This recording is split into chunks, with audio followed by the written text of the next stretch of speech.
Desperta, tu que dormes. Pregado no domingo, 4 de abril de 1742, perante a Universidade de Oxford. Desperta, tu que dormes, e levanta-te dentre os mortos, e Cristo te alumiará. Efésios 5,14. Discorrendo sobre estas palavras, pretendo, com o auxílio de Deus, primeiro, descrever os adormecidos, a quem as palavras do texto se dirigem. Segundo, corroborar a exortação, desperta, tu que dormes, e levanta-te dentre os mortos. E, terceiro, explanar a promessa feita aos que despertam e levantam-se. Cristo te alumiará. Primeiramente, tratemos dos adormecidos aí citados. De sono se entende ser o estado natural do homem, mergulhado naquela profunda inconsciência de alma, na qual o pecado de Adão infundiu tudo quanto havia em suas entranhas: a indolência, a preguiça, a incompreensão, a insensibilidade no tocante à sua condição real. Estado esse que é próprio de todo homem que vem ao mundo, perdurando até que a voz de Deus desperte. Aqueles que dormem, dormem de noite. O estado natural do homem é de profunda obscuridade, lembrando a condição segundo a qual as trevas cobrem a terra e a noite densa envolve o povo. O pobre pecador, ainda não despertado, qualquer que seja a extensão dos conhecimentos que possua acerca de outras coisas, não se conhece a si mesmo. Neste sentido, ele nada sabe do que devia saber. Não sabe que é um espírito decaído, cuja necessidade primacial no mundo presente é reerguer-se de sua queda e recuperar a imagem de Deus, segundo a qual fora criado. Não percebe a falta da única coisa necessária, isto é, a mudança interior de alcance universal, aquele nascer de cima, simbolizado pelo batismo, que é o início da renovação total, aquela santificação de espírito, alma e corpo, sem a qual ninguém virá a Deus. Carregado de todas as enfermidades, julga-se todavia em perfeita saúde. Encarcerado em prisões de aço e de miséria, protesta estar em liberdade. Ele diz: paz, paz, enquanto o diabo, como um forte homem armado, está de plena posse de sua alma. Dorme placidamente, descansa, enquanto o inferno se move sob seus pés para lhe vir ao encontro, enquanto o abismo, de onde ninguém jamais regressa, abre suas fauces para o tragar. Arde o fogo em torno de si e ele não o pressente. Queima-o e, apesar de tudo, ele nada percebe.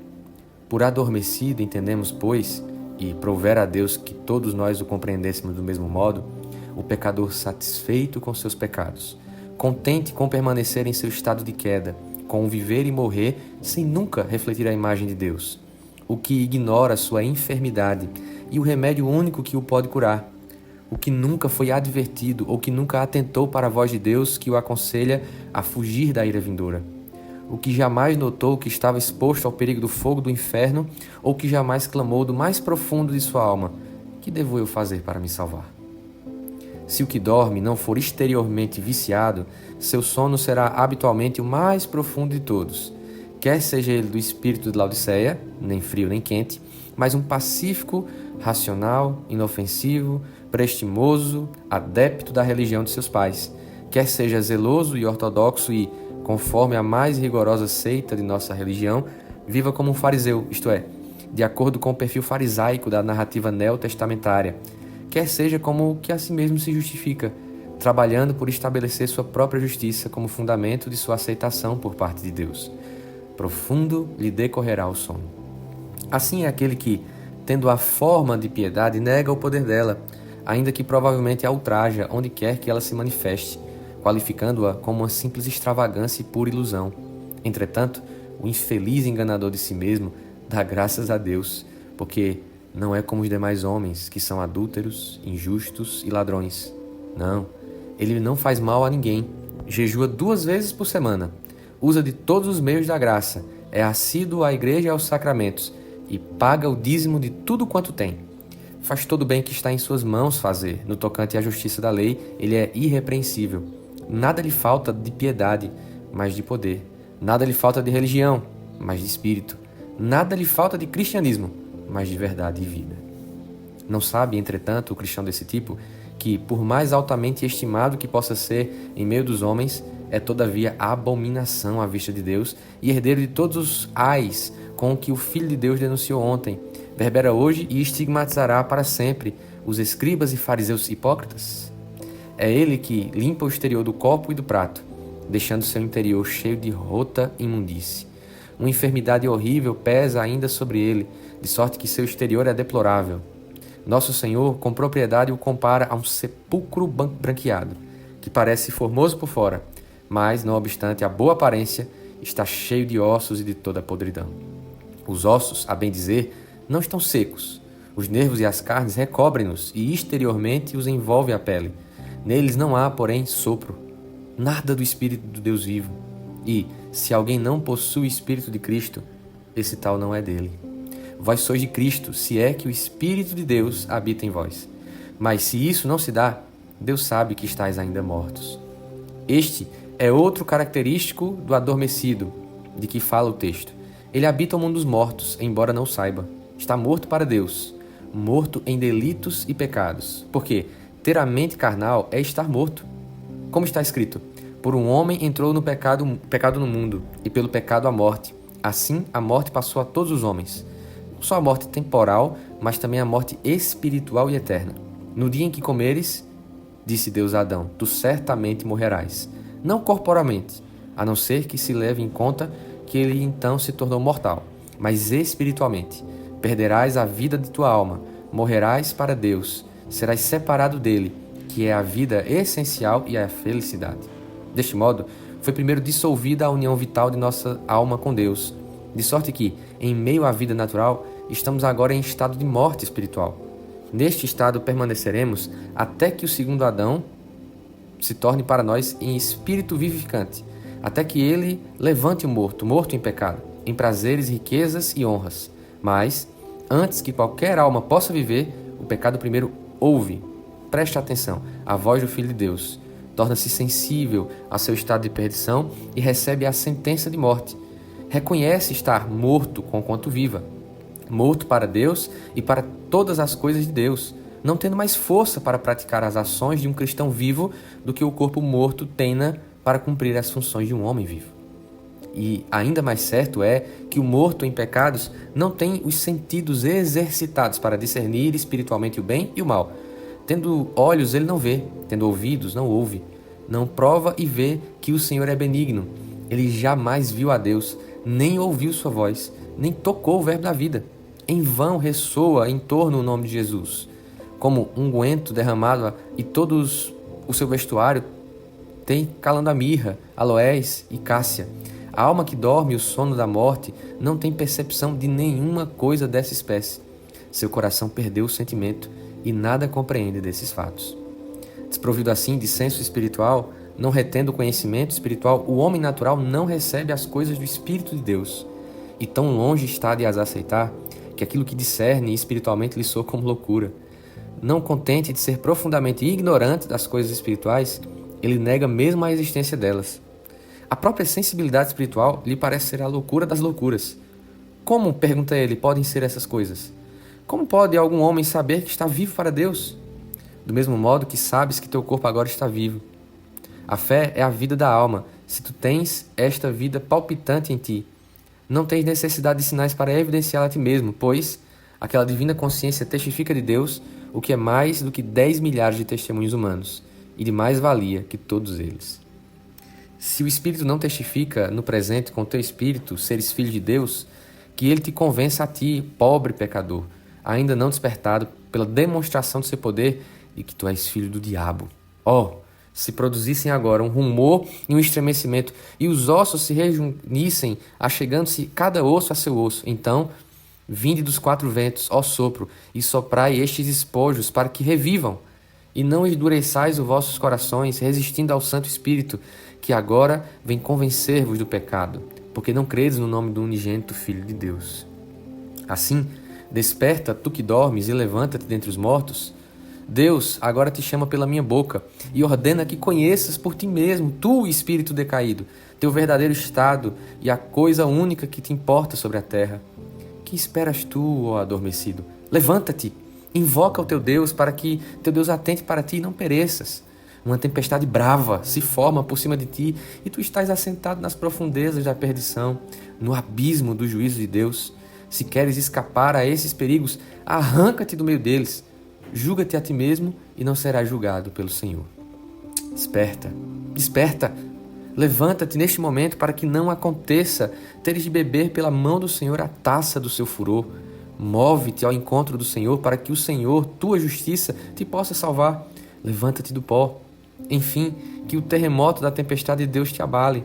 Desperta e clama com o tremor do carcereiro: que devo fazer para ser salvo? E não descanses nunca até creres no Senhor Jesus com a fé que é dom da parte dele pela operação do Espírito. Se a qualquer de nós, mais do que a outro falo, é a ti, que pensas nada ter com esta exortação, que particularmente me dirijo. Tenho para ti uma mensagem de Deus.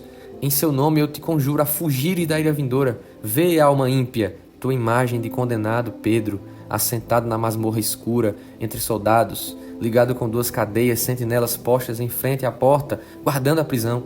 A noite vai muito alta, amanhã se aproxima, quando serás levado à execução. E, em tais circunstâncias mortais, tu dormes. Dormes profundamente nos braços do diabo, à borda do abismo, nas fauces da perdição eterna. Que o anjo do Senhor desça sobre ti, e a luz resplandeça em tua prisão, e possas tu sentir a carícia da mão poderosa erguendo-te a segredar. Levanta-te depressa, cinge-te, calça tuas sandálias, toma teus vestidos e segue-me. Desperta, Espírito eterno, de teu sonho de felicidade terrena. Não te criou Deus para si mesmo? Logo, não podes encontrar repouso até que descanses. Volta, viandante. Voa para a tua arca. Este não é o teu lar. Não pensas em construir tabernáculos aqui. Não és senão um peregrino sobre a terra, a criatura de um dia em trânsito para um destino imutável. Apressa-te. A eternidade está próxima. A eternidade depende deste momento. Uma eternidade feliz ou uma eternidade de miséria. Em que estado se acha a tua alma? Se Deus, enquanto estou falando, te exigisse ela, estarias pronto a te encontrares com a morte e com o juízo? Podes permanecer à sua vista, que há de olhos demasiadamente puros para verem a iniquidade? Estás pronto a seres participantes da herança dos santos em luz? Combateste o bom combate e guardaste a fé? Tomaste posse da única coisa que é necessária? Recobraste a imagem de Deus em justiça e verdadeira santidade? Despojaste-te do velho homem para te revestires do novo homem? Estás unido a Cristo? Tens óleo em tua lâmpada, graça no coração? Amas ao Senhor teu Deus de todo o coração e de toda a tua mente e de toda a tua alma e de todas as tuas forças?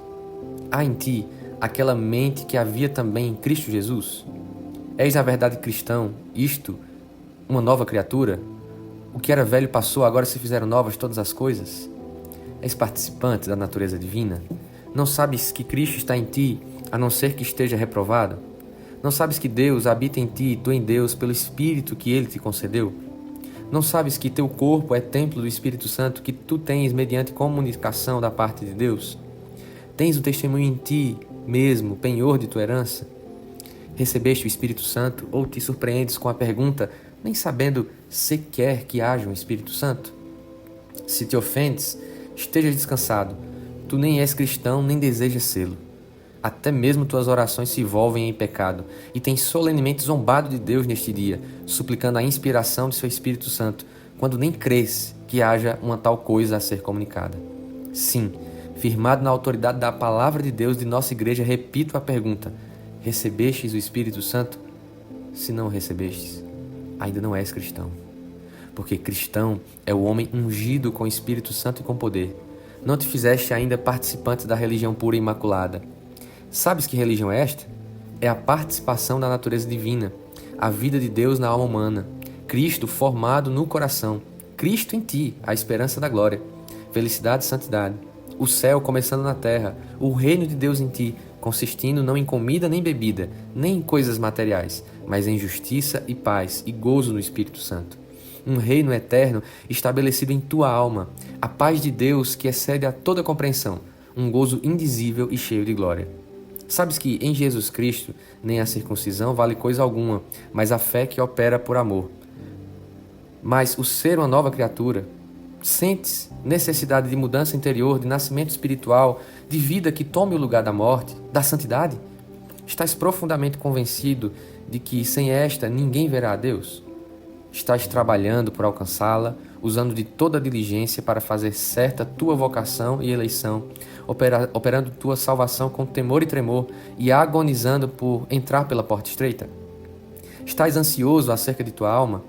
E podes dizer ao escrutador de corações: Tu, ó Deus, és o que eu esperava desde muito tempo, Senhor. Tu sabes todas as coisas. Tu sabes que eu quero amar-te. Esperas ser salvo, mas que razões tens a dar da esperança que há em ti?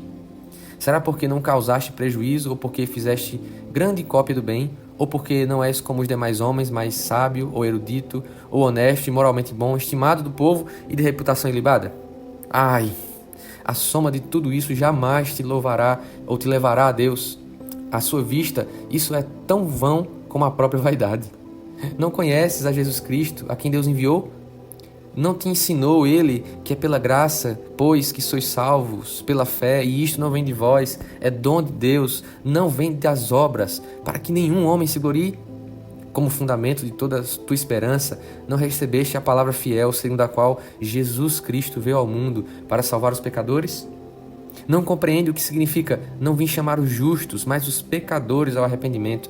Não fui enviado senão à procura da ovelha perdida? Estava tu, o que ouve, entenda, perdido e morto, condenado em outro tempo? Não reconheceste teu desamparo, não sentiste tua miséria? És pobre de espírito, clamando por Deus e recusando todo o conforto? És o pródigo que cai em si mesmo, ficando bem contente de ser daí por diante considerado fora de si por aqueles que ainda se alimentam das bolotas que ele deixou? Desejas viver piamente em Cristo Jesus por causa do Filho do homem? Que, através de todo este interrogatório, ouças a voz que desperta o morto e sintam martelada a palavra que despedaça as rochas. Se ouvirdes sua voz neste dia, que se chama hoje, não endureçais os vossos corações. Agora, desperta tu que dormes, na inconsciência da morte espiritual, para que não durmas no tormento da morte eterna. Reconhece teu estado de perdição e levanta-te da morte. Deixa teus velhos companheiros no pecado e na morte. Segue a Jesus e deixa que os mortos enterrem os seus mortos. Salva-te desta geração perversa. Sai do rio deles e separa-te. Não toques as coisas impuras, e o Senhor te receberá. Cristo te alumiará. Chego a ponto de explanar finalmente esta promessa. E quão encorajadora é a consideração de que, quem quer que sejas que obedeça à chamada de Deus, não terás buscado em vão a sua face.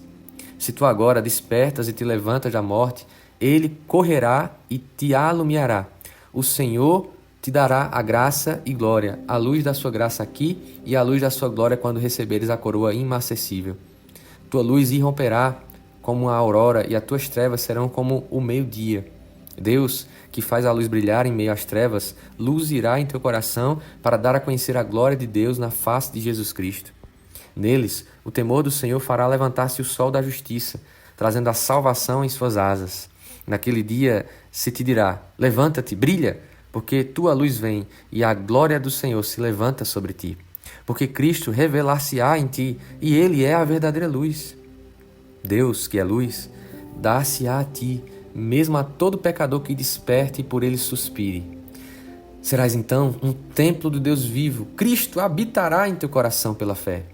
Arraigado e fundado no amor, estarás apto a compreender com todos os santos qual seja o comprimento, a largura e profundidade e altura do amor de Cristo, amor que excede a toda compreensão.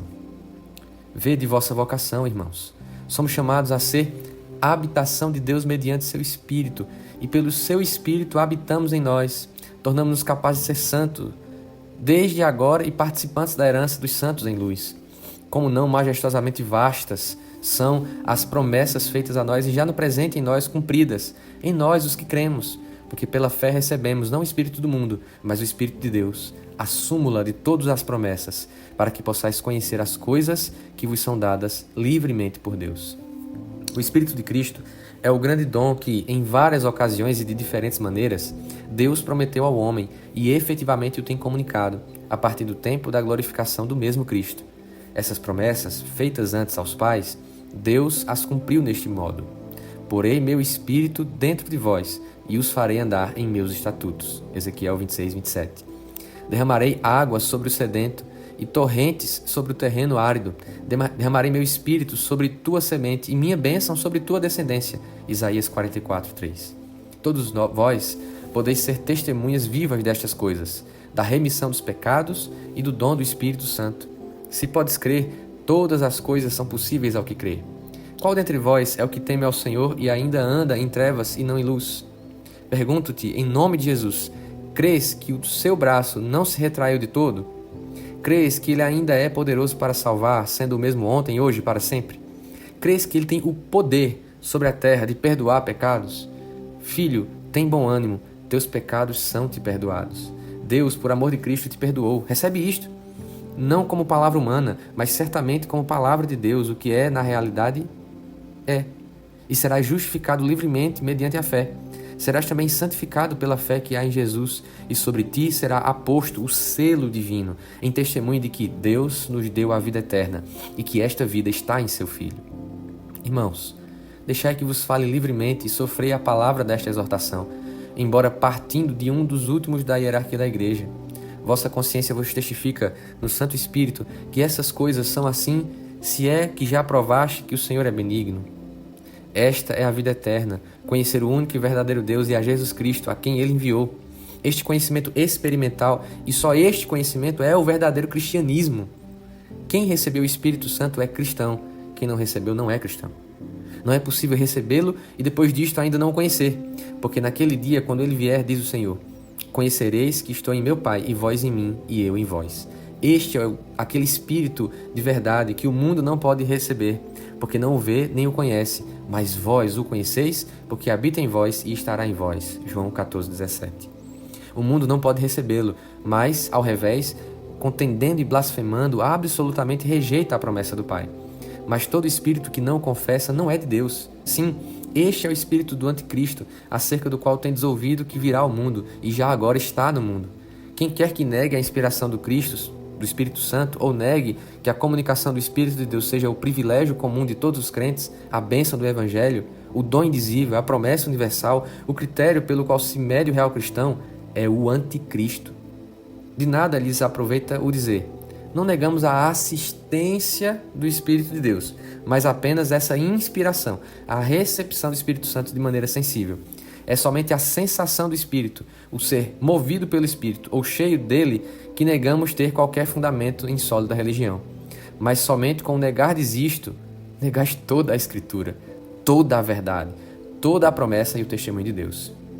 Nossa querida igreja nada conhece desta distinção diabólica, mas, ao contrário, claramente fala do sentir o Espírito de Cristo, de alguém movido pelo Espírito Santo, e conhecer e sentir que não há outro nome senão o de Jesus, pelo qual possamos receber vida e salvação. Ela a todos nos ensina a pedir a inspiração do Espírito Santo, sim, para que possamos encher-nos do Espírito Santo. Além disso, ensina que todo presbítero eleito dentre seus membros recebe o Espírito Santo pela imposição das mãos. Assim, negar qualquer dessas verdades é, com efeito, renunciar à Igreja da Inglaterra e a toda a revelação cristã. A sabedoria de Deus sempre foi tida pelos homens como loucura.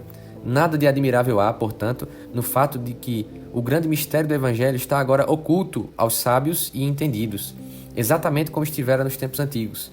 Nada de admirável que o Evangelho seja hoje quase universalmente negado, ridicularizado, desacreditado como simples delírio, sendo estigmatizado com os qualificativos de loucos e fanáticos, todos os que ainda ousam confessá-lo.